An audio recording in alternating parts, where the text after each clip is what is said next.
Focus Podcast. Bonjour et bienvenue à toutes et à tous dans le podcast. On se retrouve pour un nouvel épisode. Aujourd'hui, je reçois une athlète qui incarne la discipline, la rigueur et la force dans tous les sens du terme. Championne de France, d'Europe et du monde en force athlétique, elle évolue dans un sport encore méconnu du grand public mais qui demande une exigence mentale et physique hors norme. Elle commence la musculation à seulement 13 ans, adopte très tôt une hygiène de vie stricte et construit année après année un parcours impressionnant. Dans cet épisode, on va parler de powerlifting, de performance, de gestion du poids, de blessures, de pression en compétition, mais aussi de sujets beaucoup plus tabous comme les réalités du corps féminin dans un sport de force. Bref, un échange comme d'habitude, sans filtre, avec une athlète qui ne fait pas semblant. Je te laisse avec Andorina Bouchou. Ok, Andorina, bonjour et bienvenue donc sur le podcast. Bonjour. On va commencer donc par le commencement. Tu démarres la muscu à 13 ans. C'est quand même hyper jeune. Qu'est-ce qui t'a poussé à entrer dans cet univers?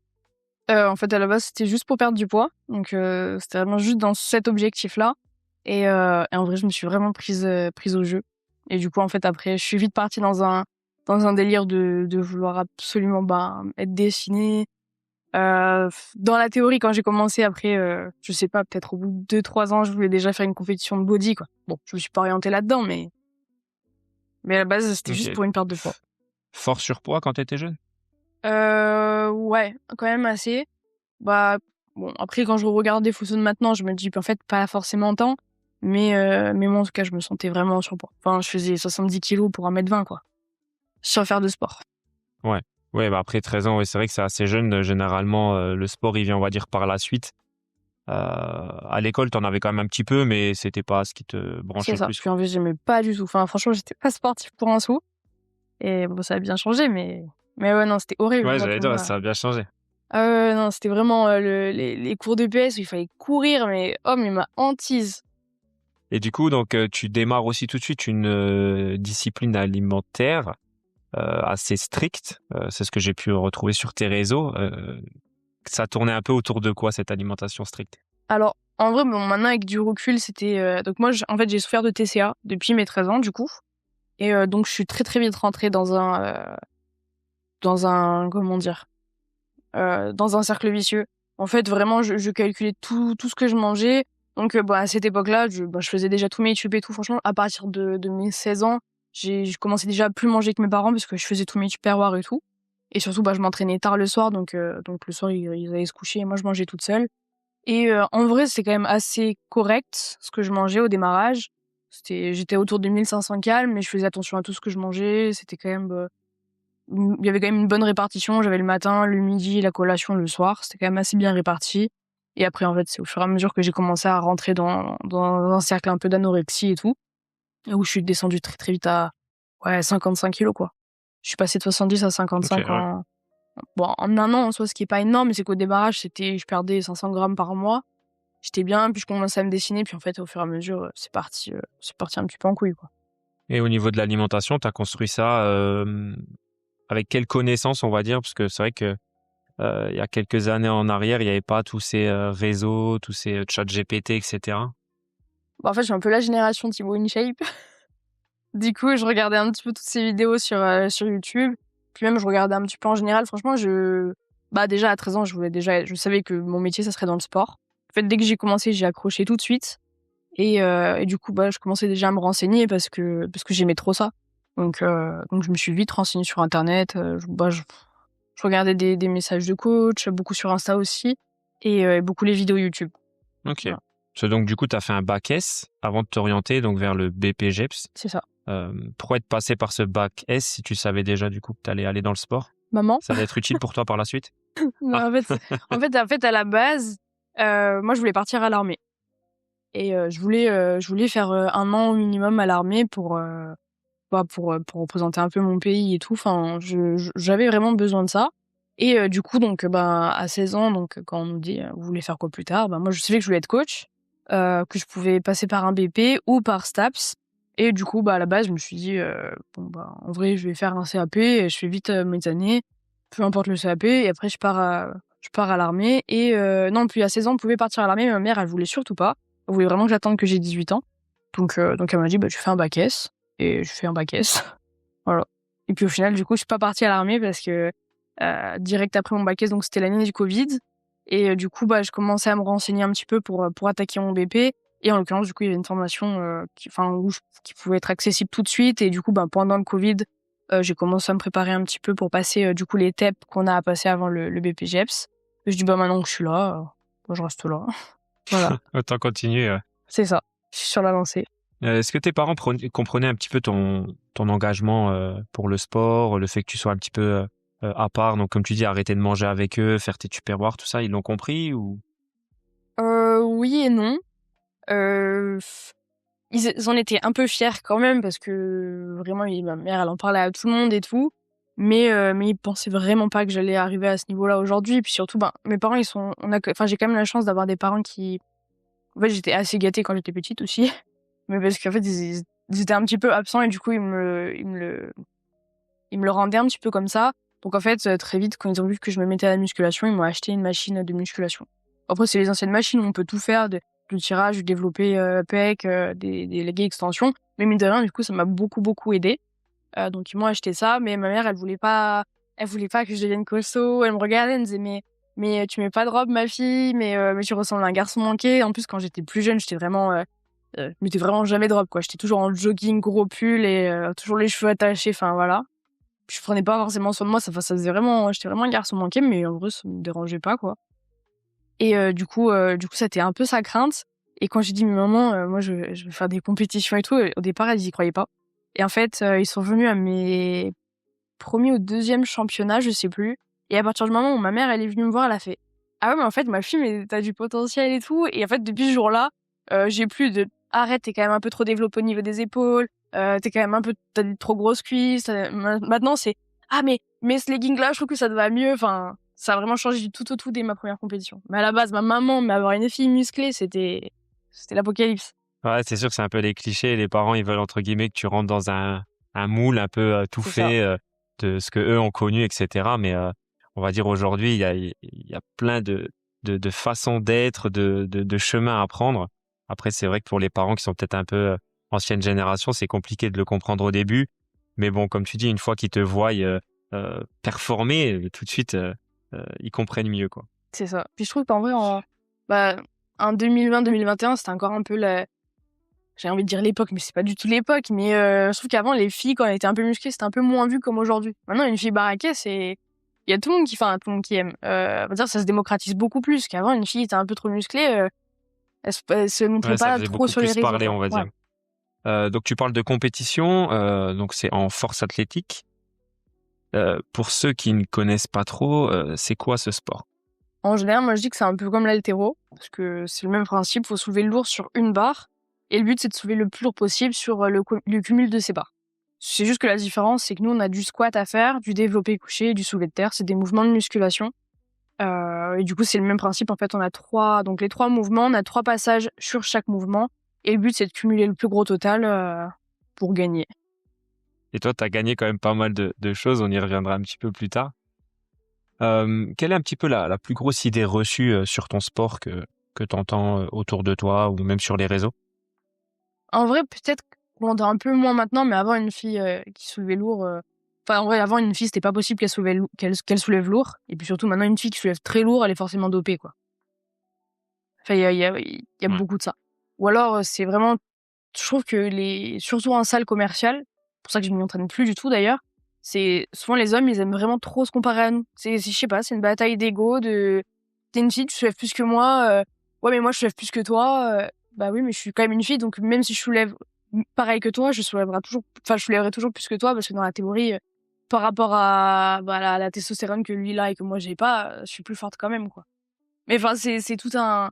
Je trouve que c'est soit les dopés, soit je vais me comparer à elle. C'est tout le temps ça. Ouais, des débats un peu inutiles, on va dire. C'est ça. Dans ta discipline, qu'est-ce qui est le plus dur pour toi, le physique ou le mental? En vrai, je dirais un petit peu des deux. Parce que, donc moi, à la base, donc quand j'allais commencer la musculation, enfin, c'était pour perdre du poids. Au final, du coup, j'ai à peu près au même poids qu'avant. Après, c'est sûr que j'ai pas du tout le même physique. Mais c'est que moi, là-bas, je voulais faire du bodybuilding parce que je voulais être vraiment tracée, sèche. Et là, du coup, je me retrouve dans un sport où je sais que en étant sèche, je suis pas la plus forte. Donc, je sais que j'ai un poids... Enfin, mon poids, on va dire où je suis bien, c'est autour de 69 kilos. mais c'est quand même pas un poids où du coup où je m'apprécie non plus, voilà.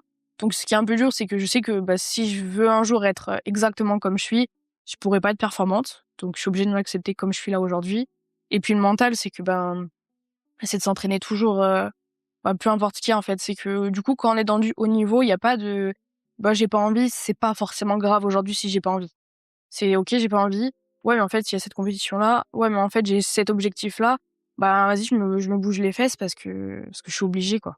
Je le fais pour moi, je le fais pour ceux qui me soutiennent, je le fais pour ma fédération. En fait, il y a tout ça qui rentre en jeu derrière où du coup, le mental, des fois, c'est j'ai pas envie et j'y vais, je suis en mode bon, allez, faut que ça marche. Ouais, je comprends. T'as déjà eu peur un petit peu avant une barre? En vrai, beaucoup moins maintenant. Mais je sais que mes premiers championnats du monde, j'ai tout foiré parce que je me suis je me suis auto-sabotée. J'appréhendais tellement que j'ai fait de la merde, quoi. Mais non, en vrai, avant, oui, beaucoup. Aujourd'hui, ça m'arrive encore un peu, des fois, forcément, quand j'ai une mauvaise compétition ou que je rate plusieurs fois une barre que je suis censée faire, quand je dois la refaire ou quand je dois revenir sur du lourd, je suis un peu dans l'appréhension de, j'ai peur de me faire mal ou est-ce que ça va passer, pas passer. Enfin, ça arrive encore un peu aujourd'hui, mais beaucoup moins quand même. Donc, on rappelle tes titres. Donc, tu as été championne de France, Europe et monde C'est ça, en junior. dans ta catégorie qui est moins 69 kilos, ouais. 68. 69. 69, exact. Est-ce que on réalise vraiment ce que ça représente ou on est déjà un petit peu focus toujours sur la suite et En vrai, je pense que je réalise pas trop. Même encore aujourd'hui, enfin, pour moi, je sais pas. Enfin, c'est un peu bizarre, mais j'ai honte d'en parler. Je sais que, par exemple, j'ai mes athlètes, des fois, qui sont super fiers, de moi, de dire que je suis championne du monde. Donc, des fois, quand on va ailleurs, enfin, j'ai des athlètes où c'est devenu clairement des amis. Et du coup, quand on sort, des fois, ça s'amuse à dire à d'autres personnes, oh, elle est championne du monde et tout. Et je me sens ultra gênée. Parce que, je sais pas, moi, j'ai pas de, en fait, c'est venu assez, enfin, pas assez facilement parce que je me suis donné les moyens d'eux quand même. Mais, il y a des moments où j'ai pas l'impression de mériter tout ça. De mériter là, par exemple, je suis sélectionnée pour le championnat du monde en open. Je m'en rends compte et en même temps, j'ai l'impression que j'y mérite pas parce que je me dis, en fait, je pourrais me donner clairement plus. Et j'essaye de me donner clairement plus, mais du coup, c'est un peu, je sais pas, c'est un peu bizarre. J'ai l'impression d'être un enfant, en fait, qui dans sa petite bulle là et on lui dit, va jouer dans la cour des grands. Et moi, je suis là et je me sens toujours comme une enfant. tu penses que c'est par rapport à ton jeune âge et le fait que ça fait pas énormément de temps que tu es dans ce sport ou par rapport peut-être à autre chose? Je pense que c'est un peu ma confiance en moi aussi qui parle derrière. Puis oui, je pense que c'est parce que j'ai commencé très jeune. Puis en vrai, enfin, je veux dire, je pense que c'est aussi un petit tout où je sais que du coup, moi, j'ai été diplômée en tant que coach à 19 ans. Et du coup, pareil, quand j'avais 19 ans, les personnes avec qui je travaillais, du coup, elles me prenaient pas forcément toujours au sérieux. J'étais la gamine. Et du coup, je crois que j'ai toujours un peu cette étiquette de, je suis la gamine qui, ok, bon, elle est championne, mais qui se sent toujours un peu gamine, quoi. Je sais pas comment Ok, expliquer. mais du coup, ça vient de toi. Ouais, Ouais, je je vois. pense Donc, que ça du coup, vient ça clairement vient de moi, vraiment ouais. de toi. Parce que comme tu dis, ouais, autour de toi, les gens sont fiers et adulés de ton C'est ça. parcours, quoi. Franchement, je sais que j'ai vraiment de la chance de, enfin même, du coup, moi, je bosse beaucoup, je fais du coaching à domicile, je bosse beaucoup avec des gens, on va dire, lambda, quoi, qui sont là, qui veulent juste du sport bien-être, perte de poids, prise de masse, enfin, même juste se dépenser, quoi. Et je veux dire, les personnes, elles sont pas du tout dans ce monde-là, elles connaissent pas du tout, mais juste parce que c'est moi, elles me soutiennent, j'ai des coachés qui m'offrent des bouquets de fleurs à chaque fois que je gagne une compétition, enfin, moi, je suis la plus heureuse, quoi. Ouais, c'est cool, hein, c'est cool. Qu'est-ce qu'on ressent un petit peu avant de monter sur le plateau dans des aussi grosses compétitions? En vrai, c'est l'adrénaline. Vraiment, franchement, cette sensation, elle est incroyable. Je trouve que, enfin, j'arrive pas à la retrouver ailleurs. C'est vraiment, c'est en même temps, du coup, le stress de, ok, est-ce que, en fait, toute ma préparation, elle va marcher ou pas? Et en même temps, ok, c'est là, c'est maintenant que je vais m'éclater. C'est, ok, même si ça passe pas, voilà, quoi. Je me suis préparée pour ça, donc on y va. Et il y a en même temps l'adrénaline du stress et en même temps allez, c'est mon moment, quoi. Et si c'est le feu avant, du coup, après la victoire, qu'est-ce qu'on ressent encore? En vrai, des fois, je suis un peu encore en mode, mais est-ce que c'est vrai? Est-ce que c'est pas vrai? Mais souvent, en fait, je pense qu'il y a toute la pression qui redescend. Mais en vrai, que ce soit une victoire ou une défaite, à chaque fois, j'ai toute la pression qui redescend et je suis un peu en mode, mais qu'est-ce qui vient de se passer? Ou, enfin, c'est, même après une compétition, il y a le soulagement de, ok, c'est fini, ça y est, je me suis préparée pour ça et c'est fini. Et forcément, quand on gagne, c'est l'euphorie, quoi. J'ai envie de crier de Il y a une partout, je suis trop victoire que tu contente. te rappelles un peu plus qu'une autre? En vrai, bah, mes premiers championnats du monde ou enfin mes deuxièmes, enfin même en fait mes premiers où du coup j'ai fini donc derrière Samantha Eugénie qui était championne elle et moi j'étais vice-championne. Mais c'était incroyable en fait, c'était de se dire OK, je suis sur le podium, enfin c'était beaucoup trop bien. Et puis surtout l'ambiance, elle était juste folle, enfin et puis du coup bah forcément la première fois où je gagne, ben je me rends pas compte. Enfin c'est incroyable. Franchement mes premiers championnats du monde, ouais. C'était je sais Ouais, pas de comment. voir son nom sur les grands C'est écrans, ça. tout ça, ça Mais doit être, vraiment, c'est on s'en rend pas impressionnant. Ouais. compte. Et puis, c'était, ouais, non. Franchement, c'était l'euphorie. Et du coup, à contrario, est-ce que tu as une défaite un petit peu amère qui passe mal, on va dire? Euh, et ben, en vrai, je dirais, j'ai 2 défaites qui passent mal. C'est mes 2 dernières compétitions inter. Donc, mes derniers championnats du monde junior au Costa Rica, donc en 2025. Et du coup, mais, où en fait, je sais pas vraiment, je pense que c'est mon picking qui a craché. J'ai dû le faire au mauvais moment. Puis j'étais un peu dans une perte de poids, mais ça se passait trop bien. Et en fait, arrivé au Costa Rica, je pense qu'avec le stress, j'ai commencé à perdre 2 kilos en une semaine. Et je me sentais fatiguée, pas forte. Et du coup, bah, ça s'est clairement ressenti sous les barres. Donc là, bah, forcément, j'étais un peu déçue, mais moi, j'avais rien fait pour, en fait. Enfin, vraiment, mon poids, il a craché, personne n'a compris pourquoi. Et, et du coup, là, donc, mes derniers championnats, donc les championnats d'Europe Open qui sont passés à Malte, où je pense que pour moi, je me suis auto-sabotée aussi. En fait, j'étais forte, toute ma préparation, j'étais forte. J'ai fait une relance métabolique, ça a trop bien marché. Je suis montée à 2800, 2900 calories. Enfin, je me sentais vraiment forte sous mes barres. Je mangeais bien, je dormais bien, je buvais bien. Et en fait, du coup, donc, j'ai fait un petit cut exactement le même que je fais d'habitude au même poids de départ. Donc, j'étais à 75, 71. Et d'habitude, avec ce cut-là, vraiment, j'atterris, enfin, le matin de la compétition, je me réveille à 68 et quelques. Et là, je me suis réveillée le matin de la compétition, 69,9. Je me suis dit, ça allait pas être sympathique. Et en fait, du coup, enfin, je me suis retrouvée à faire le matin, clairement, une randonnée, quoi. J'ai marché pendant 2 heures quasiment, pour essayer de perdre du poids. Après, j'ai passé, je sais pas, peut-être 2 heures, 3 heures dans le sauna.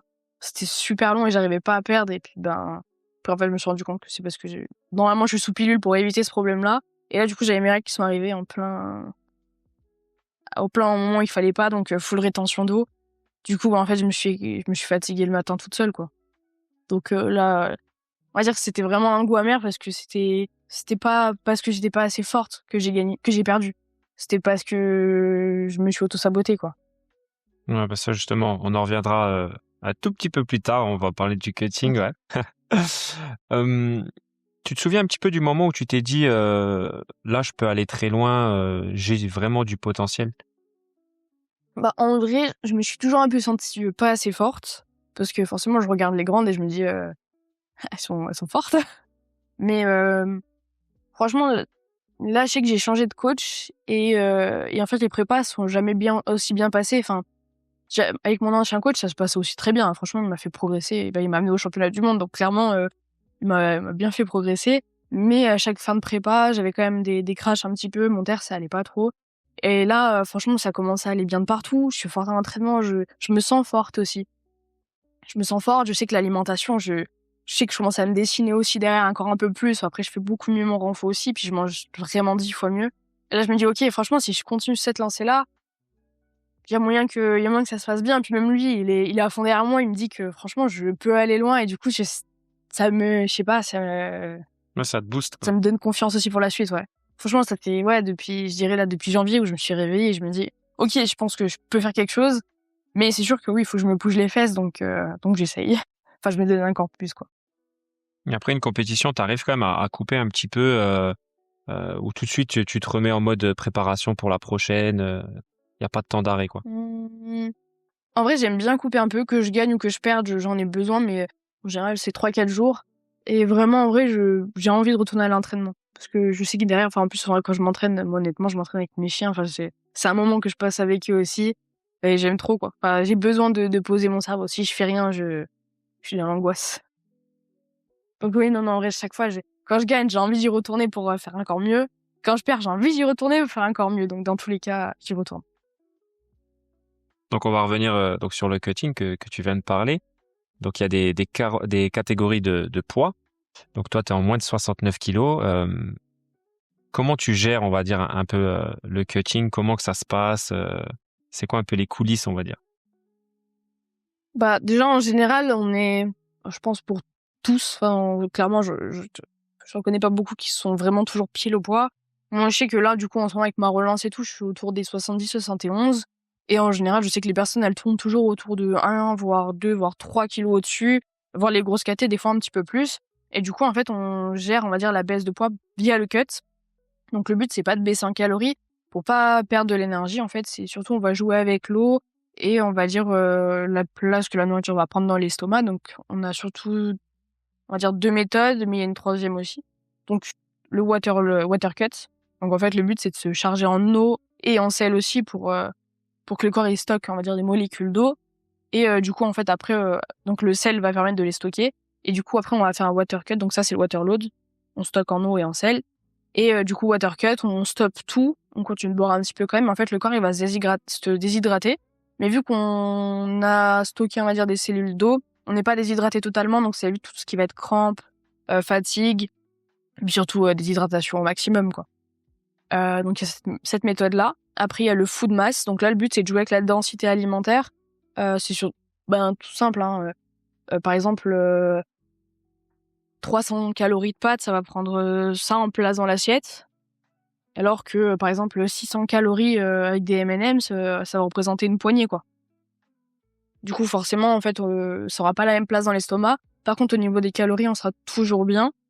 Du coup, en fait, le but, c'est de jouer avec ça. Donc moi, souvent, je mange des M&M's, des amandes, des trucs comme ça. Je bois plutôt par exemple du nectar de fruits parce que pareil, il faut faire attention aux fibres qui vont stocker aussi qui vont stocker plus d'eau. Donc vraiment, le but, c'est de limiter un petit peu tout ça derrière.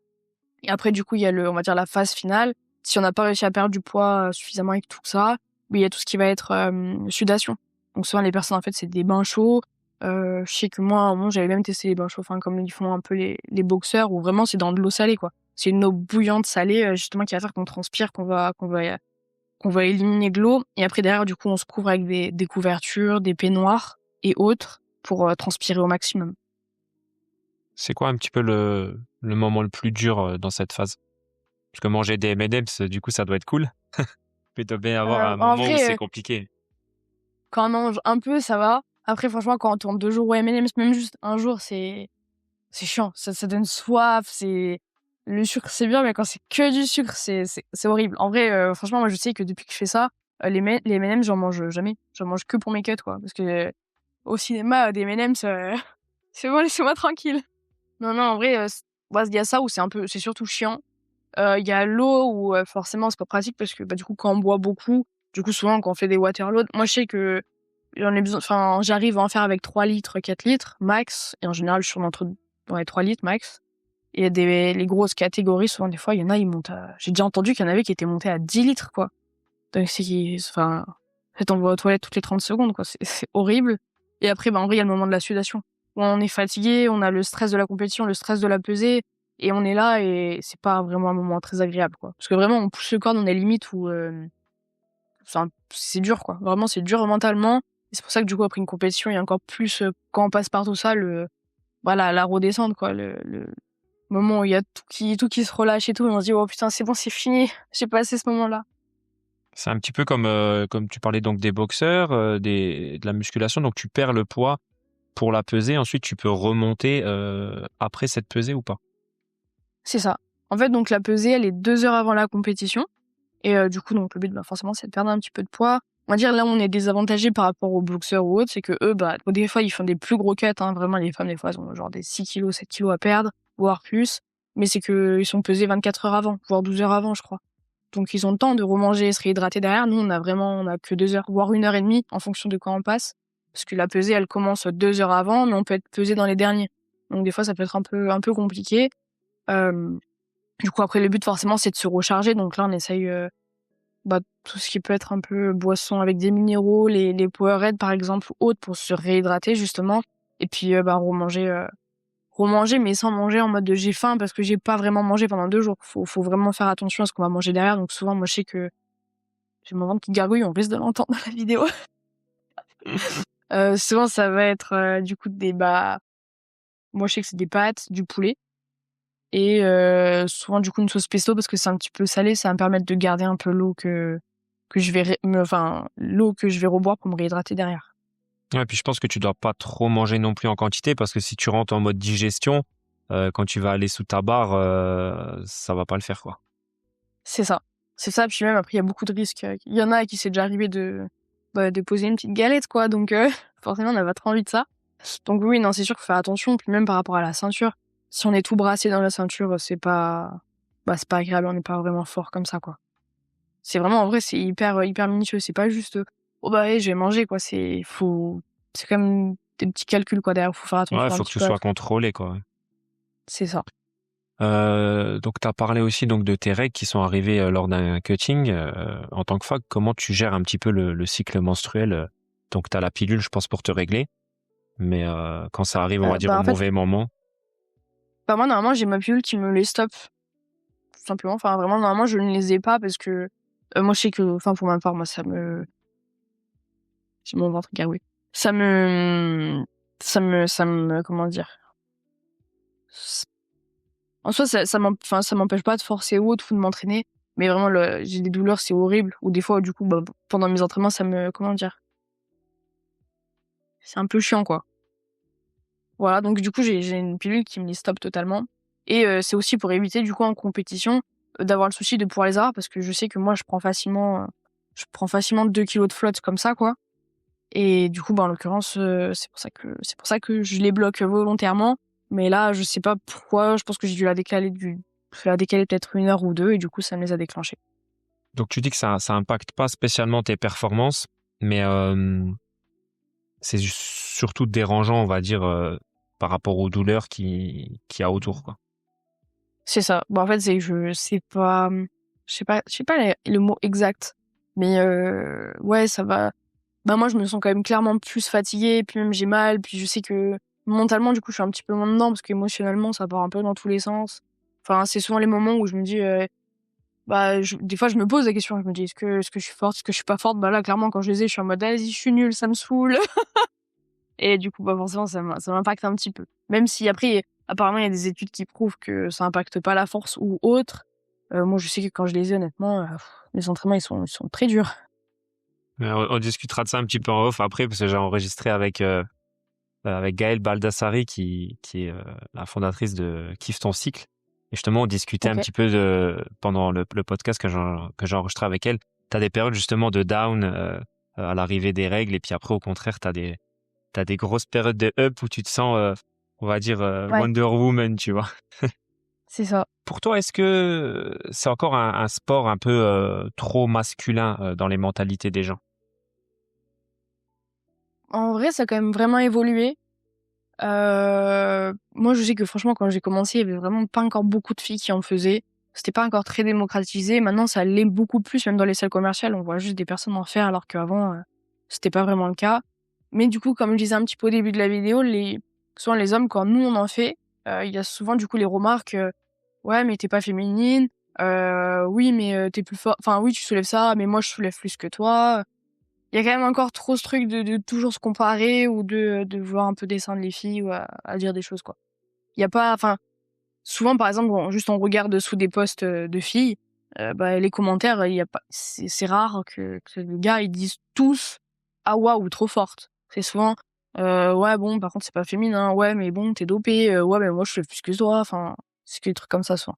C'est un peu ce qui est dommage du coup. Ouais, de toute façon, sur les réseaux, tu auras toujours des cons, hein, on va appeler ça comme ça, hein, Ah euh, pour, bah oui non euh, ça c'est clair. pour juger les autres, hein. Toi, tu le vis comment un petit peu ce regard, on va dire, sur le corps féminin dans ce sport? Est-ce que ça t'affecte? Est-ce que tu t'en fous parce que tu sais que t'es balèze et... Bah on va dire avant ça m'affectait un peu plus. Maintenant je sais qu'honnêtement enfin je suis fière de dire ouais je fais 70 kilos, je suis stock. Et puis si j'ai un problème de toute façon c'est en fait ça regarde que moi quoi. Enfin voilà. Donc non en vrai maintenant j'ai un peu plus d'assurance aussi derrière qui fait que enfin, moi, je sais que ça m'arrive. En plus, honnêtement, je bosse aussi avec des hommes aussi. Et avant, quand je travaillais en salle commerciale, du coup, j'avais beaucoup de. Honnêtement, on me prenait pas en sérieux quand j'étais coach, quoi. Et après, quand je soulevais des barres, il y en avait qui venaient se mettre derrière pour m'assurer ou autre. Alors que clairement, j'avais pas besoin. Et puis après, c'était non, mais c'est au cas où. Mais en fait, si je demande pas, laisse-moi tranquille. Enfin. Donc, non, en vrai, maintenant. Enfin, moi, je sais que maintenant, je m'en fiche. Mais en vrai, c'est impactant. Par exemple, typiquement, l'année dernière, je me suis entraînée dans une salle commerciale. Donc, je fais mes barres et en fait, je me suis entraînée avec un ami qui faisait exactement les mêmes barres que moi. Et moi, je faisais un squat en fait à 180 kilos. Je fais une répétition à 180 kilos, sachant que j'ai un max à 202 et demi. Et du coup, pour moi, 180, du coup, c'était pas grand-chose. Et la barre, du coup, forcément, ça vole. Et il y a un monsieur qui vient me voir, il me fait « Bon, dis-moi, tu prends quoi ?» Et j'étais « je mange du poulet, quoi. Enfin, laisse-moi tranquille. » Et il était « Ouais, ouais, ouais. » Bah si, enfin, et je comprends pas, du coup, le fait que, enfin, forcément, dès qu'on est forte, c'est parce qu'il y a un truc derrière. Est-ce que tu penses que tout ça, ça freine un petit peu les femmes à se lancer dans des sports de force? Je pense que sur des femmes qui ont un peu le même souci que moi j'avais au démarrage, c'est-à-dire de pas forcément se sentir trop bien dans sa peau ou autre, forcément c'est un sport où en plus de ça, enfin je veux dire on est en tenue de Playmobil un peu, hein, c'est des shorts quand même assez courts, même si maintenant ils ont sorti des singlets longs, on a les habits quand même où on est en short où c'est très moulant et tout, et du coup souvent il y en avait qui disaient, enfin ou même juste il y a beaucoup d'hommes aussi pareil, ou enfin même pas forcément que les hommes en fait, des femmes aussi qui disent que ouais, par exemple, telle ou telle personne, elle est forte, mais en même temps, elle est grosse, quoi, donc c'est normal qu'elle soit forte. Alors que ça veut clairement rien dire, qu'on peut être un peu en surpoids et être pas enfin bref, dans tous les cas, ça veut rien dire. Et du coup, il y a un peu encore ce truc de je pense qu'il y a certaines filles qui osent pas, même juste faire de la compétition parce que derrière, on nous voit clairement, quoi. C'est des trucs hyper moulants et tout, c'est pour des femmes qui ont pas forcément du coup d'assurance ou autre, ça peut être hyper gênant. Moi, je sais qu'en tout cas, enfin, ça me gênait énormément au tout démarrage. Enfin, au tout départ, quand on mettait des singlets, là, c'est tout moulant, ça serre les cuisses, ça fait ressortir les bourrelets de partout. C'est horrible. Du coup, je pense que ça peut freiner un petit peu derrière aussi. Donc là, tu parles de barres que tu passes, donc 202,5, c'est quand même énorme. Tu t'entraînes assez lourd. Quelles sont les blessures les plus fréquentes qui viennent chez toi? Après, moi, je pense que je pourrais les éviter aussi parce que je pourrais mieux m'échauffer. Mais moi, je sais que, honnêtement, là, je veux dire, j'ai 24 ans et je me pose la question de combien de temps je vais pouvoir continuer ça parce que j'ai de l'arthrose de genou, j'ai de l'arthrose dans la colonne, dans les cervicales. Ça me réveille ça me réveille la nuit et tout, par rapport aux douleurs. Le dos, j'ai 2 sciatiques par rapport, qui sont liées au périforme, donc une à gauche et une à droite, histoire de que ce soit un petit peu drôle et équilibré. Mais du coup, il y a tout ça, en fait, où je vais jouer au quotidien. Et du coup, c'est pas, en fait, le fait d'être dans un sport à niveau, on se dit que, pas forcément, il y aura des douleurs, faut faire avec. J'arrive quand même plutôt bien à moduler avec, hein. Je fais quand même de la mobilité, je fais quand même du renforcement qui me permet de pas me faire trop mal derrière non plus. Mais du coup, il y a quand même toujours cette peur d'avoir mal et puis, forcément, des fois, ça arrive, en fait. Je me fais des contractures au dos, enfin, c'est sûr que j'ai pas un corps en très bonne santé, quoi.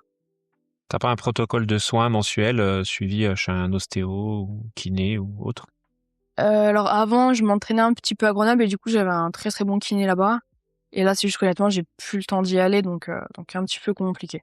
Mais sinon, normalement, je sais que j'allais au kiné toutes les semaines. Et toutes les semaines, c'était t'as mal où? Oh, un peu là, un peu là, un peu là. Voilà. Mais par contre, c'est vrai que je pense que quand on est athlète au niveau, c'est bien d'avoir un total suivi. Enfin, en tout cas, nous, on a le suivi avec le médecin déjà par rapport à la fédération, mais un suivi avec un kiné, un suivi avec un ostéo, un suivi avec, un médecin du sport qui nous suit régulièrement et tout. Je pense que ça peut être vraiment, vraiment bien, quoi.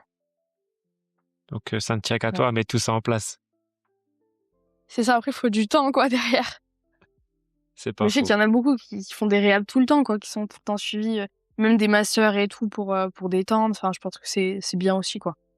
Ouais, je pense que quand t'es un sport de haut niveau, on le sait que ça détruit des fois un petit peu plus que ça conserve. C'est pas du sport santé, ouais. Ouais, c'est ça. Mais ouais, je pense que vraiment le côté santé, bien-être, faut pas non plus le négliger, que ce soit santé mentale, santé physique ou autre, parce que justement, c'est ce qui va peut-être te permettre de durer dans le temps et surtout de peut-être même aller chercher des fois des petits kilos en plus sur certaines barres ou autres en débloquant certaines douleurs. Ah clairement, c'est sûr que quand on a pas mal déjà, on n'a pas l'appréhension d'aller sur une barre ou autre, hein. C'est vrai. Comment tu fais toi pour revenir après une blessure? Quand tu sens que ça va pas et qu'est-ce qui fait que tu vas quand même y aller? Euh, Après je dirais que c'est aussi le fait de je m'entraîne pour, donc j'ai pas envie de lâcher par rapport à une blessure ou autre. Après aussi, forcément, il y a le coach derrière du coup, mon coach en l'occurrence, qui va jauger un petit peu par rapport à tout ça, qui va forcément diminuer un petit peu l'intensité. On essaie de trouver des trucs pour travailler aussi derrière.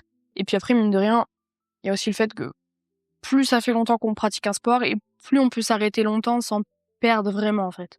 Donc des fois, il vaut mieux se dire, ok, c'est pas grave, on perd 2 semaines là, mais je vais pas perdre en force. Par contre, je vais gagner en temps parce que si je continue à forcer, en fait, je vais perdre peut-être 1 mois, 2 mois et ça va me faire encore plus mal et après, je vais devoir m'arrêter encore plus longtemps, quoi. Donc, un petit peu tout ça. Mais après, il faut continuer un petit peu. Après, voilà, du coup, forcément, quand j'ai vraiment mal, je vais vers un kiné, en tout cas, kiné ou ostéo. Et puis derrière, du coup, le coach qui va réajuster la programmation pour que ça aille. Est-ce qu'avec tout ça, avec toutes ces douleurs, ça te fait douter de continuer encore longtemps ou parce que justement, tu disais, je sais pas si je vais pouvoir le faire encore longtemps. C'est ça, en fait, c'est que, par exemple, juste, moi, je sais que ce qui me perturbe le plus actuellement, c'est vraiment mes cervicales. C'est que je me suis retrouvée plusieurs fois bloquée et que j'ai déjà fini aux urgences parce que je me suis dit, c'est pas possible. Et j'ai l'impression que ma colonne, elle est cassée, quoi. Vraiment, je me suis retrouvée le cou bloqué où, en fait, du coup, ça me fait, en gros, au lieu d'avoir la nuque qui est un peu comme ça, elle était clairement dans l'autre sens. Et c'est que, du coup, moi, ça m'empêche de travailler, ça m'empêche de m'entraîner. Je me suis déjà retrouvée à rouler comme ça avec une minerve, quoi. Je suis comme ça, j'essaie de regarder les angles morts un petit peu comme ça. C'est un peu compliqué dans le sens où, du coup, moi, si je suis auto-entrepreneuse, si ça m'impacte aussi dans mon boulot derrière, je fais comment, quoi? Ouais, c'est ce que Donc, j'allais dire, des fois, je me sachant que pose t'es la à ton question. compte, c'est compliqué, ouais, parce que du coup, t'as pas de rentrée de salaire si tu t'arrêtes de travailler, quoi. C'est ça. En fait, je me dis, j'ai pas le droit de me faire mal. Donc, je pense que c'est ce qui me... Si des fois j'ai mal quand même, j'y vais. Bon, des fois, je me force un peu bêtement, mais j'y vais quand même parce que, j'ai pas le choix. C'est juste ça. Petit sujet tabou que je m'étais noté, donc les fuites urinaires sur les charges lourdes, c'est une réalité ou pas? Parce qu'on en parle quand même Clairement, assez hein. peu, hein. Clairement. Et je trouve que c'est dommage, justement, qu'on en parle pas assez. Même, je sais qu'il y a beaucoup... Enfin, moi, je sais que j'encourage clairement mes athlètes à m'en parler. Enfin, je dis, s'il y en a, t'hésites pas, hein, si... Et je sais que des fois, il y en a qui vont pas forcément en parler. Alors, moi, de moi-même, des fois, je leur dis que ça peut arriver, quoi. Que, ok, si ça arrive, c'est pas grave, en fait, tu lâches pas, ou je leur donne des conseils. Moi, je sais que, forcément, moi, ça m'arrive aussi. Ça arrive dans les deux cas, qu'on ait un périnée pas assez musclé ou trop musclé. Parce que dans les deux cas, s'il est pas assez musclé, il va pas retenir. S'il est trop musclé, il va trop se fatiguer. Donc après, il va plus retenir. Donc en fait, dans les deux cas, il y a pas vraiment de vraie solution miracle. À part, du coup, être suivi par des kinés un peu spécialisés dans ça. Mais oui, ça arrive et je sais que moi, du coup, ce que je conseille aux filles en général quand ça arrive, c'est de mettre des protections hygiéniques, tout simplement. Protections hygiéniques, il y a des culottes menstruelles, enfin, il y a plein de solutions aujourd'hui. Ou même juste ça arrive, quoi. Ça se nettoie comme tout, donc tes vêtements, ils iront à la machine, le sol, tu passes un coup de serpillère et voilà, quoi. Mais ça fait partie, on va dire, du sport. C'est un peu le côté sombre pour vous les femmes qui est quand même assez dérangeant, quoi. C'est ça. C'est ça. Après, je sais que par exemple, chez les hommes, c'est plus, eux, ils vont plus avoir des soucis. Après, c'est plus rare, mais soucis, plus de fuite anale. Donc, dans les deux cas, en fait, dans les deux, on peut avoir des problèmes. Et pour ça, je trouve que faudrait vraiment en parler beaucoup plus. Parce que déjà, ça rassure les personnes. Nous, des fois, on voit sur des plateaux, même moi, ça m'est déjà arrivé, dans des salles commerciales où, ça m'arrive, hein, je me fais pipi dessus. Et les gens, ils sont tous comme ça, ils sont choqués. Enfin, oui, c'est pas grave, en fait. Regarde ailleurs et puis, c'est moi que ça gêne, pas vous. Enfin, Ouais, c'est ça. Et puis après, c'est pas une barre de 20 kilos que tu soulèves aussi, donc c'est c'est voilà. ça. Donc forcément, plus c'est lourd et plus le corps, en fait, il est tellement dans des limites. En fait, on pousse ses limites, donc forcément que il fait comme il peut, quoi. Oui, il y a un moment de rupture, quoi, ça c'est sûr. C'est ça. On voit parfois quand même des montées assez extrêmes, donc souvent liées au dopage. Euh, Quel est ton regard un petit peu là-dessus? Moi, je trouve qu'honnêtement, on est dans une fédération testée. Il y a des fédérations non testées. Je comprends pourquoi les gens ils vont pas juste dans cette fédération-là, quoi. C'est juste pour, je sais pas pourquoi, mais des fois il y en a vraiment. Nous, on en a déjà vu dans des cas des championnats régionaux, quoi, enfin des compètes régionales. Du coup, j'ai vraiment envie de leur dire aux personnes qui se dopent en compète régionale, mais déjà t'es en compète régionale, je comprends même pas pourquoi tu te dopes. En plus, on gagne pas d'argent. Les sponsors, à moyen d'être très très fort et d'être en équipe de France, il y a peu de chances d'en avoir, ou alors, en tout cas, c'est peut-être des sponsors de compléments et tout. Donc en fait, je comprends pas, il y a rien à gagner derrière à part du coup se flinguer la santé. Enfin, je veux dire, j'ai déjà vu des cas de personnes, surtout du coup moi, je suis surtout côtoyé des femmes. Honnêtement, elles avaient une barbe, je pense que t'es plus barbu que toi, quoi. Enfin, la barbe, la voix, il y a tout qui change. Et puis derrière, pourquoi? Parce qu'en plus, on peut se faire choper, honnêtement. Enfin, vraiment, Tu parles du fait que vous gagnez rien. À partir de quel moment, on va dire, ça commence à être rentable, entre guillemets? il n'y a pas de rentabilité, hein, on le fait pour soi. Non, bien sûr, mais je veux dire, à quel moment ça commence à rentrer un peu d'argent, quoi? À rentrer des gains. Alors après, je veux pas dire d'erreur, mais moi, par exemple, je suis sponsorisée, donc moi, je suis sponsorisée par SBD France. Il y en a qui sont sponsorisés par SBD Apparel, donc c'est SBD, on va dire Monde, où là, du coup, si on gagne par rapport à notre contrat, on peut gagner des fois une somme. Après, il me semble que si on est sur le podium au championnat du monde en Open, il me semble qu'on peut aussi gagner une certaine somme, mais c'est quand même pas non plus incroyable. Et après, du coup, il y a des compétitions Sheffield ou surtout Sheffield, du coup. Il y a aussi des fois il y a d'autres compétitions comme ça où il y a des cash prizes où là on peut gagner, mais déjà c'est vraiment très sur la select. Je trouve qu'il faut aussi des fois être un peu il faut connaître les bonnes personnes aussi des fois pour pouvoir y participer. Et puis il faut surtout être dans les très très très très forts, quoi. Enfin, je veux dire, avant de pouvoir y participer, faudrait que je fasse très très très lourd. Parce que là, donc, au niveau de la fédération, quand tu bouges, donc, tu as dit Costa Rica, Malte, ça, c'est tout à tes frais. Non. La fédération, elle nous défraye les frais de déplacement, les frais de logement en compétition. Donc, à savoir que normalement, le règlement, c'est qu'il faut qu'on y soit 2 jours avant, 1 jour après. Par rapport tout simplement à la gestion d'avion, tout ça, train, au cas où s'il y a des retards ou autres, qu'on se retrouve pas à louper la compétition pour ça. Donc là, sur ça, franchement, on a de la chance parce qu'il y a certaines fédérations, ils le font pas. Par exemple, l'Italie, c'est vraiment 100% aux frais des personnes. À savoir qu'en plus, la fédération, donc souvent l'EPF ou l'IPF, donc c'est les fédérations internationales, donc d'Europe ou internationales, c'est eux qui choisissent l'hôtel où on va devoir dormir, où tous les athlètes devront être. Souvent, c'est des 3, 4, 5 étoiles.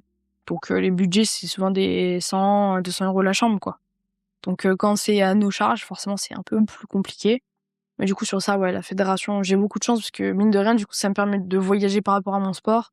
Je vis des expériences qui sont incroyables. Je veux dire, le Costa Rica, c'était, franchement, ma compète, c'était la plus nulle. Mais alors, mon expérience là-bas, c'était incroyable. Et du coup, ça permet aussi de créer des effets de groupe, enfin, de créer un lien de groupe, quoi. Là, on était vraiment quasiment, toute l'équipe de France, un peu junior.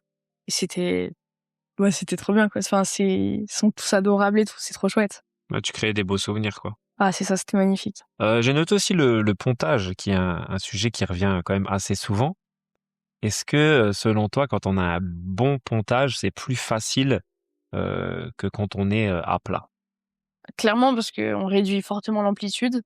Après, là, avant la mise à jour de la règle, du coup, avant, les personnes, elles pouvaient vraiment ponter. Et en fait, on se retrouvait avec des personnes qui descendaient la barre de ça, quoi. Et je veux dire, c'est hyper décrédibilisant.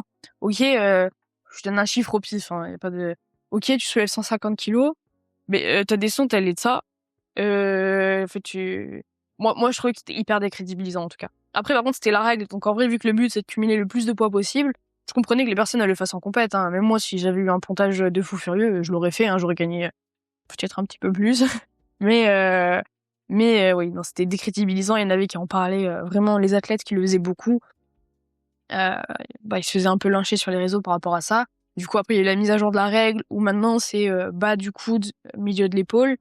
Et du coup, ça permet d'avoir quand même un peu plus d'amplitude. Mais après, forcément, sur des personnes qui descendent beaucoup plus, elles sont quand même toujours désavantagées par rapport aux personnes qui sont à la limite. Parce que forcément, il y a Mais moins surtout que d'amplitude. faire un pontage, je trouve, c'est hyper compliqué. Ouais, ça joue beaucoup avec la mobilité thoracique, même la mobilité, en fait, de la colonne. Enfin, il y a un petit peu tout qui rentre en jeu. Oui, forcément, il faut y travailler derrière. Il y en a qui vont être... il y en a pour qui ça va être plus facile, d'autres non. Et après, c'est quand même une technique où, du coup, forcément, si on maîtrise pas la technique, des fois, on peut être moins fort comme ça qu'en étant dans une posture ou peut-être un peu plus à plat, mais on sera un petit peu mieux, quoi. On voit souvent les gens avant de rentrer sur le plateau avec des écouteurs, des casques, histoire de se mettre un peu dans leur bulle. Y a quoi dans ton casque à toi, juste avant de monter sur le plateau? Moi, j'écoute beaucoup du gros son, surtout du Peacock, des trucs comme ça. Moi, c'est vraiment full hardcore, full. En fait, il faut pas qu'il y ait de paroles. Sinon, en fait, moi, je sais pas, je dois être. J'y arrive pas à me concentrer sur un truc. Moi, je vois une mouche passer, c'est fini pour moi. Donc vraiment, j'ai pas besoin de paroles dans mon casque. C'est vraiment que de tout. Puis après, c'est parti. Du gros son, quoi. C'est ça. J'ai vu aussi en compétition que c'était ton coach qui choisissait les barres. Comment tu vis que ce soit pas toi qui décide, on va dire? Honnêtement, moi, pareil, toujours dans l'effet un petit peu petite fille. J'ai aucune. Enfin, je me rends pas compte. Des fois, je sais que j'ai passé cette barre-là à l'entraînement, que je l'ai passée plusieurs fois. Mais dans ma tête, si je dis qu'il faut que je la mette, enfin, si on me demande t'es capable ou pas de la faire, je vais être non, c'est pas possible. Donc au moins là, je sais que moi, je donne un totale liberté au coach. Enfin, je leur dis vraiment, vous me connaissez, vous avez les vidéos, je vous dis je suis en forme ou pas en forme, vous voyez comment je réagis sur le plateau, et après c'est vous qui décidez quoi. Et moi j'y vais vraiment, je ne sais pas la barre qu'il y a, je vois pas la barre, je la regarde même pas. En fait, je regarde que la partie en métal, là où je dois mettre mes mains, et c'est tout quoi. Sinon ça me perturbe trop. S'il y a une certaine charge que j'ai jamais faite, je vais me poser la question de est-ce que je suis capable de la faire. S'il y a plus bas, je vais me dire s'ils ont mis plus bas, bah c'est que peut-être ils pensent que je suis pas capable de faire plus, donc c'est que je suis pas en forme. Du coup, il y a vraiment tout qui rentre en jeu. Enfin, vraiment, je me pose 10 000 questions, donc je délègue aux autres. T'as un rituel précis avant une barre?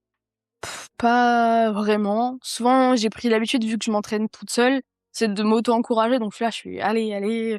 Souvent, je sais que sur un squat, vu que j'ai tendance à beaucoup réfléchir, pendant ma descente et tout au squat, ça m'est déjà arrivé de faire mon squat, d'être en bas et de me dire est-ce que je vais remonter, ou de descendre et de dire est-ce que je vais remonter, alors que oui, il faut que je remonte quoi. Donc du coup maintenant je sais que je me mets sous la barre et dans ma tête je me fais aller vol parce qu'il faut que ça vole, faut que ça monte quoi. Mais je n'ai pas vraiment de vrai rituel. Tu travailles un petit peu la visualisation mentale ou pas? Parce que je sais que ça Ouais. revient de plus en plus, ouais. En ce moment, de se dire, bon, t'es chez toi, tu fermes les yeux, tu te dis, bon, allez, je rentre sur le plateau, ça va se passer comme ci, comme ça. Bah souvent je sais qu'avant une compétition, enfin clairement même je pense un mois avant, même là je commence à y penser pour juin quoi. Bah je sais que souvent quand j'ai des trajets en voiture et bah des fois tellement j'y pense, j'en transpire, je m'auto-hype quoi. Mais du coup oui, des fois je me visualise faire mes barres. Je sais que du coup quand je m'entraîne chez moi, je visualise, je sais que le bar chargé pour moi c'est vraiment ça me donne un coup de boost quoi. Donc je suis là et je m'imagine me préparer en compète, entendre le bar chargé et puis je soulève ma barre quoi. Et je sais que du coup pendant une compétition, souvent je me mets un petit peu dans ma bulle, je ferme les yeux pareil et je m'imagine juste lever ma barre. Je me dis OK, c'est bon, ça va monter. OK, c'est bon, je fais comme ça. OK, c'est bon, ça monte. Et après des fois ça monte, des fois pas. Ouais, parce que donc, du coup, tu dis, donc, t'arrives sur scène, tu sais pas du tout, il y a combien de kilos sur la barre. Ça se passe comment? Donc, t'arrives devant la barre, en face de toi, il y a quoi? Il y a les jurys, il y a des C'est feux ça. verts, feux rouges.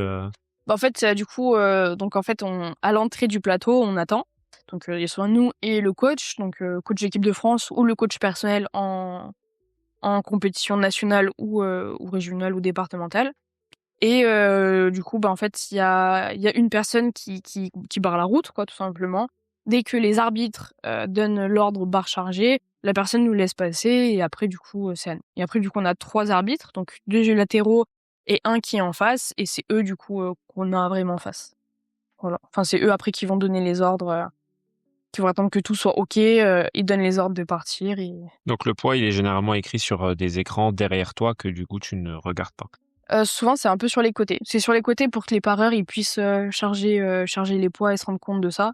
Bon, après, honnêtement, moi, je sais que je suis tellement concentrée que je vois rien, en fait. Je vois vraiment que les arbitres et encore que celui qui est en face, parce qu'il est en face, forcément. Je vois les arbitres, la caméra, et vraiment, je vois même pas qui y a dans le public, j'entends même pas qui pourrait me parler d'autre. Enfin, en vrai, on est tellement concentrés que du coup, on fait gaffe enfin, j'arrive à pas faire gaffe à tout ça, quoi. Comment tu gères un petit peu la pression? Là, en ce moment, pas très bien. Mais sinon, en vrai, je sais que en vrai, j'aime vraiment quand même faire ça. Ça, c'est vraiment, je fais ce sport-là parce que j'ai envie de le faire. Pas parce que je suis bonne, même si je sais qu'aujourd'hui, je suis quand même assez bonne dans ce sport-là. Mais vraiment, je le fais parce que c'est mon kiff. J'aime cette adrénaline qu'on a derrière. Donc en fait, je suis juste, j'attends. Et je suis juste trop hâte d'aller vers ma barre, en fait. D'aller faire ma barre. Et je me dis, OK, bon, j'ai quand même hâte que la compétition soit finie, en fait, surtout pour voir si j'ai réussi à faire tout ce que je voulais faire. Mais souvent derrière, du coup, je suis toute excitée, quoi. Je suis vraiment comme une enfant qui va dans une, je sais pas, faire une chasse aux œufs, quoi. Enfin, je suis derrière, je suis là, j'attends. J'ai trop envie et je suis trop contente. Et souvent, en plus, enfin, je sais que par exemple, bah là, du coup, je l'ai plus trop en ce moment, mais j'ai une concurrente italienne avec qui je m'entends trop bien. Et du coup, bah, on se parle pendant, on rigole. Les fois où, du coup, j'étais avec d'autres Françaises et tout, ensemble, bah, on rigole aussi ensemble. En national, des fois, on parle ensemble, enfin, pendant, entre les bars et tout, c'est vraiment le moment où, en fait, on a juste à kiffer. On charge les bars pour nous, on y va et c'est trop bien, quoi. En équipe de France, tu as beaucoup de personnes dans ta catégorie? Euh, alors, en France, en tout cas, non. Tu parles du coup en national, quand on fait des compétitions Ou nationales? même dans l'équipe de France, tu es la seule dans le coup à concourir en moins de 69? C'est ça, pour le moment, ouais. Ok. Et du coup, sur l'équipe monde, vous êtes beaucoup, tu as beaucoup de concurrentes? Bah là, par exemple, je sais que en général, on est quand même une bonne vingtaine. Il y a 2 groupes, on va dire, par compétition, donc ouais, je dirais quand même plus ou moins 20. Donc ça fait beaucoup de Ouais, personnes. ouais, ça fait pas mal à battre, on va dire, pour être championne du monde. C'est ça. C'est ça, ça fait, enfin, ça fait. Après, je sais que c'est les fédérations nationales qui déterminent un petit peu, leur minima aussi. Donc en France, enfin la France a fait un choix de mettre des minima assez hauts parce que bah, la France a quand même un bon niveau, donc en fait ils partent du principe qu'ils vont pas envoyer des personnes qui vont pas faire un podium, ou qui vont pas s'en rapprocher, quoi. Donc nous en général, par exemple, pour aller au championnat du monde, déjà il y a un certain minima à faire, et si on le fait pas, faut être dans les 8 premiers du classement provisoire qui est sur Goodlift. Et du coup bah après si on n'est pas dans les 8 premiers, on n'est pas envoyé. Et toi, au niveau du poids de tes barres, tu te places où un peu en ce moment? Bah là, par exemple, pour le classement provisoire des championnats du monde Open, du coup, j'ai fait le meilleur total que j'ai fait là, donc à partir de mes nationaux, c'était 140, donc je me suis qualifiée avec ce total-là. Et là, pour l'instant, je suis 8e. À savoir que du coup, je crois que la première annoncée, elle a fait 588, donc elle est, elle est loin. Et au niveau du coup, donc par agrès, donc t'es à combien au niveau du squat? Donc au squat, je suis à 205 en meilleure barre, 202, pardon, 0,5. Au Ouais. développé couché, ma meilleure barre à l'entraînement, c'est 120, mais en compétition, c'est 117,5. Et ma meilleure barre au terre, c'est en compétition que je l'ai faite, et c'est 2,30. Ok, lourd. Mais j'essaye. Lourd. Le côté mental, tu le travailles ou pas du tout? Un petit peu tous les jours. Et surtout, en fait, à chaque compétition, honnêtement, je m'améliore, dans le sens où mes premières compétitions, j'y vivais mal parce que j'étais trop stressée, je me laissais manger par le stress. Et là, maintenant, je suis plus dans un mood de, ok, faut kiffer. Je suis avec l'équipe de France, c'est trop chouette, et voilà. Sachant que le sport de haut niveau, ça demande quand même pas mal de sacrifices. C'est quoi le plus dur pour toi au quotidien? Bah, c'est que je sais que, comment dire, moi, je pars pas vraiment en vacances. Même ma vie, ouais, que ce soit même ma vie sentimentale ou autre, des fois, on a envie de faire des trucs, de bouger un peu, bah, je peux pas, parce que, bah, il faut que je m'entraîne. Même juste, bah, faire des trucs avec des copains. Moi, je sais que mes meilleurs amis, à chaque fois, ils me disent: «Ça te dit, on part en vacances là-bas, machin?» Ah bah, moi, je peux pas, j'ai une compétition. Ou je peux pas, c'est un mois avant une compétition. Enfin, faut vraiment que ça soit calculé, pile après une compétition si je veux partir en vacances, quoi. Ou alors, bah, pendant les vacances, c'est qu'il faut, bah, faut que je puisse m'entraîner, il y a tout ça. Et puis même, je veux dire, la nourriture. Je sais que si je pars, moi, ça m'arrive de faire des compétitions avec mes chiens. Et des fois, du coup, quand je pars 3 jours, ben, en fait, on va dire, je suis la chieuse du groupe qui a besoin de son poulet, qui a besoin de ses pâtes. Je dois faire attention à tout ça, quoi. Je peux pas manger pendant un week-end des McDo. C'est pas possible. Donc, on va dire, il y a un peu tout ça où, du coup, c'est quand même pas tant normal. Enfin, par rapport aux autres, quoi. Mais en vrai, j'ai pas vraiment trop de, ça m'impacte pas trop parce que je sais que j'ai mon home gym, donc en fait, j'ai pas à me dire, est-ce que la salle est fermée, est-ce que non, et j'ai le temps de route. Bah non, en fait, je l'ai pas du tout parce que je suis chez moi. Je peux m'entraîner à l'heure où je veux, donc déjà, j'ai pas ce souci-là. Mais oui, c'est surtout en fait, y a pas de, oh, lundi, je travaille pas, bah, je vais partir là-bas. Bah non, lundi, faut que je m'entraîne. Et t'arrives quand même à profiter ou t'es toujours dans Ouais. l'optimisation? Non, j'arrive quand même à profiter. Je sais que avant, après, c'était aussi, bah, mon ancien coach aussi qui m'en parlait. Mais avant, c'était, j'avais le droit de faire aucun autre sport que la force. Et du coup, c'était vraiment que de la force, que de la force, que de la force. Et moi, à savoir avant, du coup, je faisais de la muscu, je courais, je faisais du vélo en plus, du hip-hop, du cheval. Et en fait, j'ai arrêté tout ça. Et du coup, j'ai passé, bien quelques années de FA, du coup, à faire que ça. Et honnêtement, c'est bien. Mais du coup, quand la FA, ça va pas, j'ai besoin de faire autre chose. Puis, en vrai, depuis que j'ai commencé le sport, j'aime le sport, mais j'aime trop ça. J'ai envie de faire plein de trucs, j'ai envie d'essayer plein de trucs. Du coup, là, je sais que depuis, là, depuis novembre ou décembre, j'ai commencé à faire de la pole dance, j'ai commencé à faire du patin à glace. J'ai demandé du coup à mon nouveau coach si je pouvais courir un petit peu. Il m'a dit oui, bon, pas trop. Mais voilà, j'ai commencé à faire de la rando, je prévois des bivouacs et tout. Là, du coup, je sais que j'essaye de faire plein de trucs. En fait, tout ce qui me plaît un peu, j'essaie de le faire. Par contre, il y a toujours avant la dernière semaine d'entraînement, on tranquille. Avant une compétition, pareil, pendant au moins un mois, tranquille aussi, parce que j'ai déjà eu le cas avant les championnats d'Europe, je me suis retrouvée en surentraînement, en fait, où je récupérais pas, j'étais toujours fatiguée, je commençais à être déprimée. Je faisais que manger et je perdais du poids tout le temps. L'entraînement, tout était super dur, alors que, en fait, nerveusement, j'arrivais pas à me mettre dedans. Et après, du coup, en ayant parlé avec le coach de l'équipe de France, j'étais clairement en surentraînement. Donc, il y a aussi ça à rentrer en jeu. Enfin, ça qui rentre en jeu dans le sens où, je peux faire un peu ce que je veux, mais en fait, faut que je fasse gaffe derrière parce que je peux m'auto-saboter à nouveau, quoi. Ouais, c'est vraiment un équilibre, on va dire, parfait à avoir au quotidien, quoi. C'est ça. C'est ça. En vrai, il y a quand même plein de trucs qui rentrent en compte. S'il y a quelque chose que tu devrais changer donc dans la force athlétique en France, ce serait quoi? On va dire un peu les mentalités des go-lifters. Enfin, par exemple, je sais que moi, il y a des salles, il y a des salles commerciales ou des types de personnes où vraiment je supporte pas. En fait, il y en a vraiment, ils viennent de commencer, ils ont déjà le full matériel, mais c'est juste pour l'apparence, quoi, parce que c'est comme quelqu'un qui s'habillerait qu'avec des vêtements hyper classe, mais qui en fait a pas les moyens du tout. En fait, je trouve que il y a des personnes, ils viennent de commencer, ils sont déjà full équipés, et ça va les saouler au bout de 6 mois, ils vont arrêter parce qu'ils auront pas les charges qu'ils aimeraient avoir. Ou alors, c'est que tout le monde veut tout trop vite. En fait, les nouveaux athlètes, ils se disent pas que, forcément, ça prend du temps. Il y a même des personnes qui sont au haut niveau depuis des années et qui ont pas été champions du monde depuis des années. Et parce que, en fait, ça prend du temps, que, on se prépare pour une compétition, si elle échoue, forcément, après, il faut se repréparer et tout. Et c'est long, en fait. Il y en a qui veulent être direct champion du monde alors que ils ont commencé hier, quoi. Voilà, c'est tout. Il y a beaucoup de ça, en fait, que vraiment, là, aujourd'hui, j'ai un peu de mal.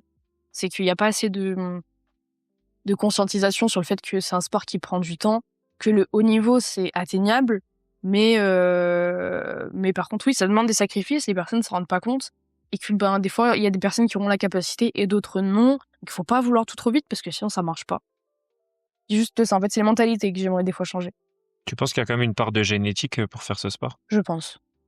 C'est comme il y a des personnes qui sont plus propices à faire être bon dans des sprints ou être bon sur des marathons ou dans dans de l'escalade ou autre. Et je pense qu'il y en a qui sont plus ou moins bons pour certaines choses. Moi, je pense que honnêtement, je suis plus forte à faire un sport de force que à courir, quoi. Quel conseil tu aimerais donner à une jeune femme qui aimerait se lancer en force athlétique? D'être bien entourée déjà, parce que vraiment l'entourage, ça fait tout. Ça aide au mental, ça aide à tout, d'être suivi par un coach, au moins, parce que je trouve que c'est du temps perdu quand on le fait pas bien, tout simplement. Et surtout de pas vouloir tout trop vite, de prendre son temps, de savoir que ok, c'est soit du coup tu veux te donner à fond, mais du coup faut te donner à fond, mais je peux pas et te donner à fond là et faire de la merde à côté, quoi. Par exemple, je sais, par exemple, moi j'ai une de mes athlètes, elle se reconnaîtra sûrement si elle écoute le podcast, mais elle est comme moi, en fait, elle aimerait faire plein de trucs, mais du coup des fois elle me dit ouais, mais je suis super fatiguée, ça va pas, machin, ou les entraînements d'un coup ils crachent tous et tout devient super dur. Parce qu'en fait, elle s'auto-sabote aussi un petit peu. En fait, elle fait plein de trucs à côté. Des fois, elle mange pas forcément bien derrière et tout. Et du coup, c'est un investissement. Enfin, si tu veux être très bon dans un truc, il faut quand même un peu te donner à fond dedans, quoi. Il faut vraiment dédier un peu ta vie et ton quotidien qu'à ça. C'est ça. C'est comme un peu dans du coup, ce que tu disais tout à l'heure, qu'est-ce que du coup, il y a des trucs où forcément, je suis obligée où je me limite un peu. Par exemple, il y a des amis qui me disent, vas-y, un vendredi soir, on sort. Je peux pas trop, je peux pas sortir un jeudi soir, en semaine déjà c'est mort, un dimanche impossible, faut que je rentre chez moi, faut que je dorme, que je sois entre guillemets fraîche pour l'entraînement dès le lundi, quoi. Enfin, il y a un peu tout ça aussi derrière. Et du coup, forcément, oui, on peut pas, c'est plein de trucs à prendre en compte, quoi. Donc oui, je dirais, forcément d'être suivi par un coach, d'être bien entouré, et puis, de savoir si elle veut vraiment se donner à fond dans un truc, ou si elle veut en faire comme ça, pour le fun, quoi. Oui, il y a une grosse différence entre le loisir et le haut niveau, voire très haut niveau, ça c'est clair, ouais. Même, je dirais juste entre loisir et compétition. Il y a pas forcément le même but derrière. Ok. Ouais. Ok. C'est pas mal, on a fait un peu le tour. Je vais te poser encore les petites dernières questions de fin que je pose habituellement. Pas de souci. Selon toi, quelle est la meilleure source de protéines? Ah, le blanc de poulet. Ah, t'es vraiment la génération Thibaut InShape, ça c'est clair. Ah, c'est ça.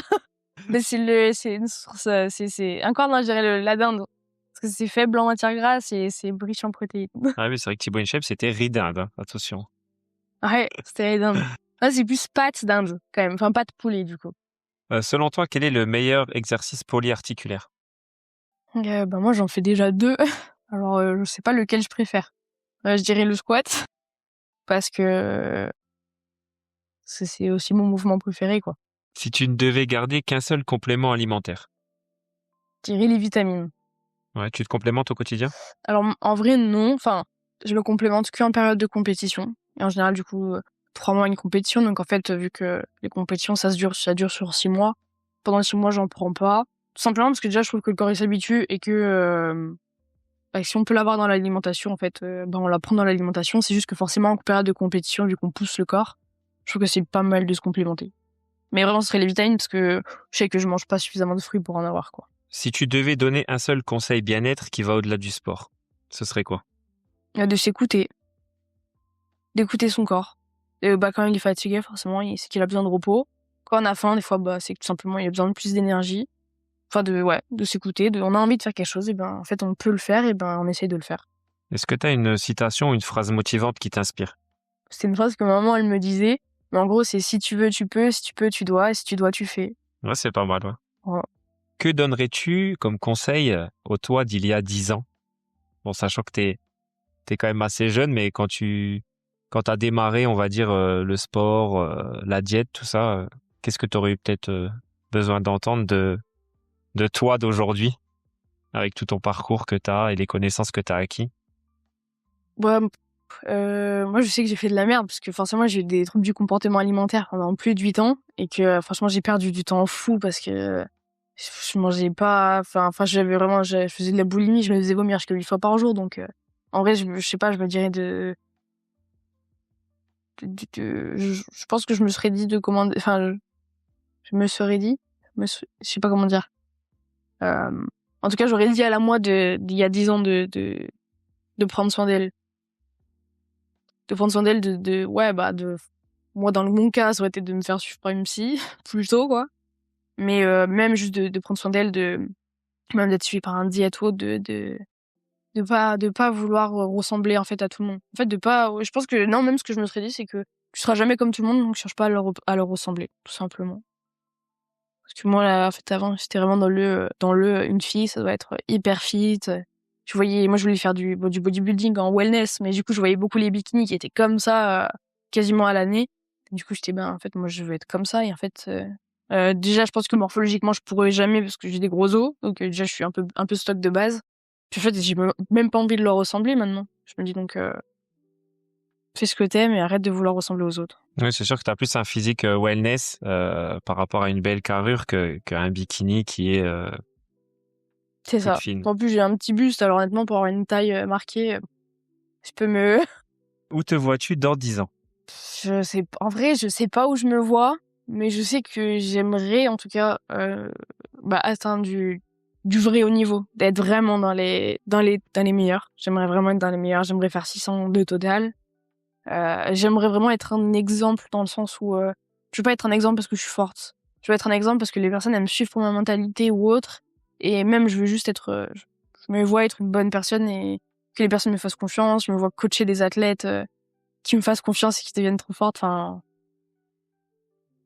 je me vois à peu près en vrai au même niveau. Enfin, un peu comme aujourd'hui, mais en plus évolué. Mais vraiment, je changerais pas grand chose, quoi. Ouais, toujours rester authentique, quoi. C'est ça. C'est ce que j'essaie de faire. Ouais, c'est une bonne ligne directrice. Est-ce que tu as un projet perso ou pro en cours? Pas vraiment. Mais en perso, je sais que pareil, c'est toujours de continuer un petit peu. J'ai quand même envie de faire... si en vrai, en perso, j'aimerais faire le tour du Mont Blanc avec mon conjoint. Je sais pas, j'ai envie de faire des trucs où je me pousse, où je me dis aujourd'hui, est-ce que je suis capable de le faire? En vrai, je vais essayer de le faire. Donc c'est un bivouac qui dure... il y en a qui arrivent à le faire en 7 jours, donc j'aimerais bien le faire en 7 jours aussi. Partir avec mes chiens, en fait, c'est juste être coupé de tout et faire autre chose. Donc ça, j'aimerais vraiment me rapprocher de la nature, me rapprocher de tout ça. Et après, en pro, en vrai, toujours un peu pareil, mais pouvoir, toujours dans le coaching, quoi. J'aimerais beaucoup plus me développer, avoir plus d'athlètes. Mais en même temps, je fais beaucoup de domicile qui me prend beaucoup de temps. Mais le domicile, je veux pas l'arrêter parce que j'aime trop, donc en fait, c'est un peu compliqué. Mais je sais que par exemple, moi, j'aime beaucoup je travaille dans une association où en gros, j'interviens auprès de personnes qui aident d'autres personnes, donc des personnes aidantes, souvent du coup qui aident leurs conjoints ou autres qui ont l'Alzheimer ou juste qui peuvent plus bouger, quoi.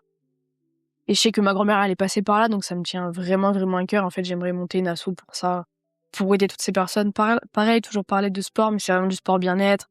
C'est du sport pour aller mieux, c'est manger mieux aussi pour aller mieux derrière. C'est se changer la tête, c'est vraiment autre que la FA ou des sports de force, quoi. C'est vraiment plus du soutien à la personne. Ouais, c'est un super projet, c'est cool de ta part en tout cas d'y penser et je te souhaite de réussir. Ouais, merci beaucoup. Ta prochaine compétition, c'est en juin, tu m'as dit? C'est ça, c'est les championnats du monde en juin, Open. Quelle date? C'est autour du 18, je crois, du 17 ou 18, je sais plus. Ah, ok, l'épisode il sortira juste après alors. Ok. On regardera ce que tu feras. Ça va être la panique. Et voilà, je suis un peu paniquée dans l'angoisse de est-ce que je vais reflop parce qu'il y a le jamais 203. D'ailleurs, faut pas que j'en parle trop parce que ça va me porter la Ashkubun, mais on verra bien. Hein. Ça c'est dans la tête ça. Si t'as une bonne prépa et que tu vas confiante, y a pas de raison que ça floppe. Hein. C'est ça. Après, je vais pas parler trop vite parce que chaque fois je parle trop vite, ça marche pas, donc on verra. Je sais que j'ai un certain total que j'aimerais faire un jour. On verra si je le fais. Écoute, on suivra ça attentivement. Et la dernière question, est-ce que tu as une recommandation de personne pour un futur podcast? Dans la force ou autre? Tout. Personne intéressante, avec un parcours sympa. Je sais que par exemple, il y a Émilie Mouchet, en plus c'est une de mes amies. Elle est passée clairement du sport haut niveau en aviron à du sport haut niveau en force athlétique, quoi. Et là, en ce moment, elle parle un petit peu sur sa chaîne, du coup, de son Mouchet vs Mouchet, quoi. Enfin, elle vs elle par rapport à son antécédent. Et en vrai, je pense que ça peut être vraiment intéressant.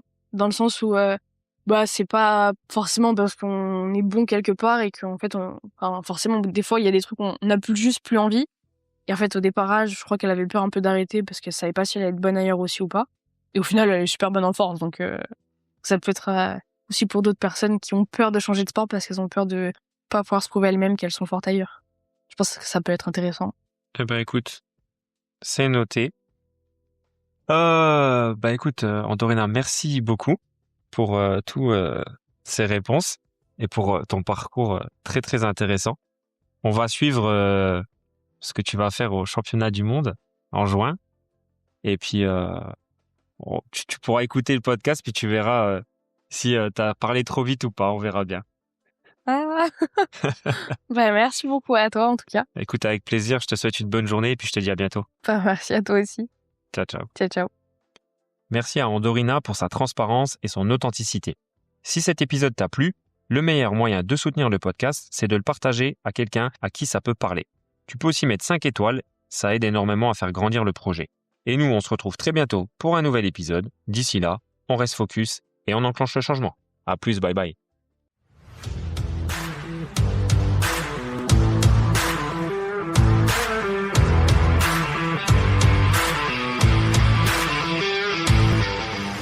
Focus Podcast.